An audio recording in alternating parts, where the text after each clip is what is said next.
要推进中央军委政治工作会议精神。 যুক্তরাষ্ট্র সহ পশ্চিমারা যখন চীনকে ঠেকাতে মরিয়া চেষ্টা চালিয়ে যাচ্ছে, ঠিক তখনই তাদের মুখে ঝামা ঘষে একের পর এক চমক সামনে আনছে চীন। আসসালামু আলাইকুম প্রিয় দর্শক, এই ভিডিওটা একদম শর্টকাট, আমি আর কথা বলবোই না, বাট মূল ভিডিওতে চলে যাব। শুধু 40টা সেকেন্ড আমি কথা বলতে চাই। ভারত কিন্তু এইবার একদম জাতাকলে পড়েছে। ভারত নদীপথে চায়নার যে যানবাহন, যে যন্ত্রগুলো, যে বোমা মানিকগুলো আছে, তার এক টুকরো কিন্তু নাই এই ভারতের। এই ভারত অথচ বাংলাদেশের বিপক্ষে একের পর এক প্রতারক করে যাচ্ছে। তো এই ভারত এবার হাতে পায়ে ধরল চীনের। হ্যাঁ, আপনি যে কথাগুলো শুনতেছেন এগুলো আসলেই সত্য। থাম্বনেল টাইটেল দেখে বুঝে গেছেন যে হ্যাঁ, আজকের এই ভিডিওটা কী হতে চলেছে। তো যাই হোক না কেন, আমি যে কথাগুলো বলতে চাই যে এই ভারত একের পর এক প্রতারক চক্র করে যাচ্ছে বাংলাদেশের বিরুদ্ধে। এই ভারত কিন্তু আর চায়নার কাছে একদম ধরা। তাদের নৌপথে কোনো ধরনের কোনো অ্যাকশন নেই, একটা বোমা নাই, একটা গ্রেনেড নাই, কিছুই নেই। অথচ তাদের যে কথাবার্তা, সত্য কথা বলতে গেলে কি জানেন যে বাংলাদেশে যা আছে সেটা কিন্তু যে কোনো সময় ইন্ডিয়াকে ধ্বংস করে দেওয়া যাবে। যাক না কেন, পুরো ভিডিওটা দেখলে ইনশাল্লাহ বুঝতে পারবেন। চলুন যাই মূল ভিডিওটা শুরু করি।要推进中央军委政治工作会议精神。 যুক্তরাষ্ট্র সহ পশ্চিমারা যখন চীনকে ঠেকাতে মরিয়া চেষ্টা চালিয়ে যাচ্ছে, ঠিক তখনই তাদের মুখে ঝামা ঘষে একের পর এক চমক সামনে আনছে চীন। ষষ্ঠ প্রজন্মের ফাইটার জেটের পর এবার এমন জাহাজ সামনে এনেছে চীন, যা দেশটির সামরিক সক্ষমতা নিয়ে গেছে ধরাছোঁয়ার বাইরে। সিচুয়ান নামের ওই যুদ্ধ জাহাজটি সাংহাইয়ের ডকইয়ার্ডে আনার সাথে সাথেই বৈশ্বিক সামরিক শক্তিতে মার্কিন আধিপত্যের শীর্ষস্থানটির তকমা বিলীন হতে চলেছে বলে মনে করছেন সমর সংক্রান্ত বিশ্লেষকরা। বছরের শেষ সপ্তাহটা যেন বিশ্বকে চমকে দেওয়ার জন্যই রেখেছিলেন শি জিনপিং। গেল বৃহস্পতিবার ষষ্ঠ প্রজন্মের স্টেলথ যুদ্ধ বিমানের এক অভিনব সংস্করণ সামনে আনে চীন। লেজবিহীন ওই ভারী স্টেলথ যুদ্ধ বিমান নকশা করা হয় আকাশে অপ্রতিরোধ্য আধিপত্য বিস্তারের লক্ষ্যকে সামনে রেখেই।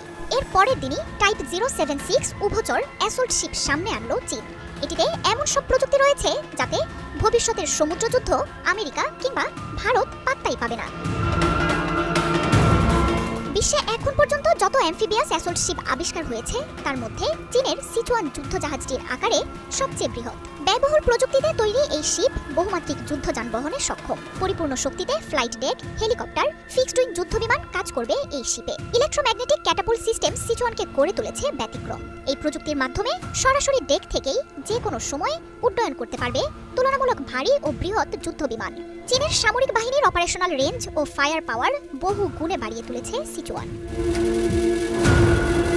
এর সবচেয়ে বড় সুবিধা হচ্ছে উভচর এই যুদ্ধ জাহাজটি থেকে স্থল অভিযান পরিচালনা করতে পারবে সেনারা। শুধু নৌবাহিনী নয়, যুদ্ধ জাহাজটি সমানভাবে সুবিধা দেবে স্থলবাহিনীকেও। ল্যান্ডিং ক্রাফটে একসাথে অবতরণ করতে পারবে 1000 সেনা। স্থলযুদ্ধে এসব সেনাকে পাঠানোর পাশাপাশি তাদের পূর্ণ শক্তিতে আকাশ সহায়তাও দিতে পারবে সিচুয়ান। এছাড়াও বিপুল পরিমাণ জ্বালানি বহন করতে পারবে সিচুয়ান। চিরায়ত যে কোনো যুদ্ধ জাহাজের চেয়ে অনেক বেশি মিসাইল, বোমা ও মারণাস্ত্র বহন করতে পারবে জাহাজটি। এর মাধ্যমে বহন করা যুদ্ধ বিমানগুলো আরও বেশি ভয়ঙ্কর ও শক্তিশালী হামলা চালাতে সক্ষম হবে। ড্রোন নিক্ষেপের বিশাল প্ল্যাটফর্ম হিসেবেও ব্যবহার হতে পারে যুদ্ধ জাহাজটি। 1000 সেনা জাহাজটিতে অবতরণ করতে পারবে। নৌবহরে সিচুয়ানকে যুক্ত করার মাধ্যমে চীন তার নৌবাহিনীর ক্ষমতাকে নিয়ে গেছে অনন্য উচ্চতায়। নিজেদের সীমানা অতিক্রম করে বিশ্বের যে কোনো প্রান্তে যে কোনো দেশের নৌশক্তিকে এখন চ্যালেঞ্জ জানাতে পারবে বেইজিং। চীনের মূল ভূখণ্ড অতিক্রম করে বিশ্বের সামরিক শক্তিতে নিজেদের প্রতিষ্ঠা করতে 1 দশকের বেশি সময় ধরে কাজ করছে চীনের নৌবাহিনী। সেই লক্ষ্যে 2 বছর আগে শক্তিশালী ফুজিয়ান এয়ারক্রাফট ক্যারিয়ার সাগরে নামায় চীন। চীনের বিজ্ঞানীরা নিজস্ব প্রযুক্তিতে এই যুদ্ধ জাহাজ তৈরি করায় জাহাজটির তথ্যে আড়ি পাতার তেমন কোনো সম্ভাবনাও নেই। কয়েক বছর আগেও নৌশক্তিতে যুক্তরাষ্ট্রকে টেক্কা দেওয়ার মতো তেমন কোনো শক্তি ছিল না। আর এই কারণে বিশ্বের এক মহাসাগর থেকে আরেক মহাসাগর দাপিয়ে বেরিয়েছে মার্কিন নৌবহর। প্রশান্ত মহাসাগর থেকে শুরু করে আটলান্টিক বা এশিয়া ও মধ্যপ্রাচ্যের জলসীমা সব জায়গায় ছিল মার্কিন নৌবাহিনীর বিচরণ। আর এই ক্ষমতায় এশিয়া প্যাসিফিক অঞ্চলে চীন ও তাইওয়ানকে ঘিরেও আনাগোনা করত যুক্তরাষ্ট্রের জাহাজ। তবে যুক্তরাষ্ট্রের সেই আধিপত্য ভাঙতে খুব বেশি সময় নেয়নি শি জিনপিং এর বাহিনী।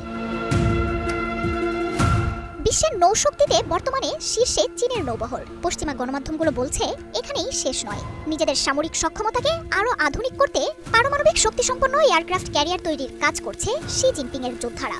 আর তা তৈরি হলে জ্বালানি ঘাঁটির সীমাবদ্ধতায় কোনো নির্দিষ্ট সীমায় আটকে থাকতে হবে না চীনের যুদ্ধযানগুলোকে, বরং বিশ্বের যে কোনো প্রান্তের জলসীমায় পৌঁছে যেতে পারবে চীনের নৌবহর। এর মাধ্যমে যুক্তরাষ্ট্রের মতোই এশিয়া প্যাসিফিক সহ বিশ্বের সব প্রান্তেই স্ট্রাইক গ্রুপ মোতায়েন রাখতে পারবে চীন। মার্জিয়া উপমা, ৭১। আশা করছি আপনি পুরো ভিডিওটা দেখছেন এবং বুঝছেন যে হ্যাঁ আসল ঘটনা কি। তো যাই হোক না কেন, মানে ভারত যতই চেষ্টা করুক না কেন, বাংলাদেশের কিন্তু কোনো ধরনের কোনো ক্ষতি করতে পারবে না। আপনি যদি চ্যানেলে নতুন হয়ে থাকেন অবশ্যই চ্যানেলটা সাবস্ক্রাইব করে যাবেন। সবাইকে ধন্যবাদ।